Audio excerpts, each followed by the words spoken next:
अभी आपने एक बयान दिया था अच्छे चैनल पे, जिम्मेदार चैनल पे, आपने कहा कि एक कलाकार किसी के साथ भी रोमांस कर सकता है। कुछ लोगों को बुरा लगा, खासकर एक्ट्रेस को बुरा लगा, वो इसे आपके विरोध में देख रही है, कुछ एक्टर इसको सपोर्ट में देख रही है।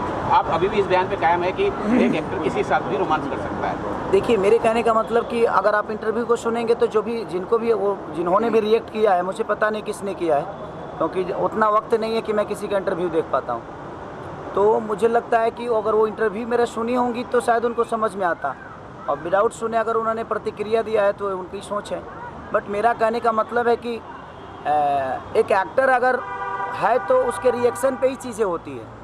अगर मक्खी इतनी बड़ी हिट हुई तो उसका रीज़न सुदीप थे, क्योंकि उनकी रिएक्शन इतनी अच्छी थी कि एक मक्खी के साथ ने उन्होंने जो एक्ट किया वो मायने रखता है।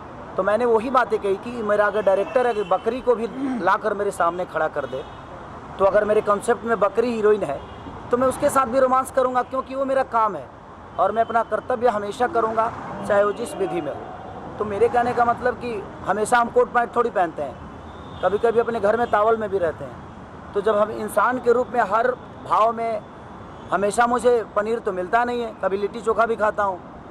तो जब हम अपने खाने में, अपने पहनाव में हर चीज़ कर सकते हैं, तो क्या हम बकरी के साथ रोमांस नहीं कर सकते? अगर हमारा कॉन्सेप्ट कह रहा है तो, अगर हमें उसी के लिए साइन किया गया है तो हमारे रिएक्शन पे वो निर्धारित है कि मैं कितना अच्छा रिएक्ट कर रहा हूँ उस बकरी के साथ। तो मेरा मानना किसी हीरोइन को बकरी बनाना नहीं, मैं कैरेक्टर की बात किया।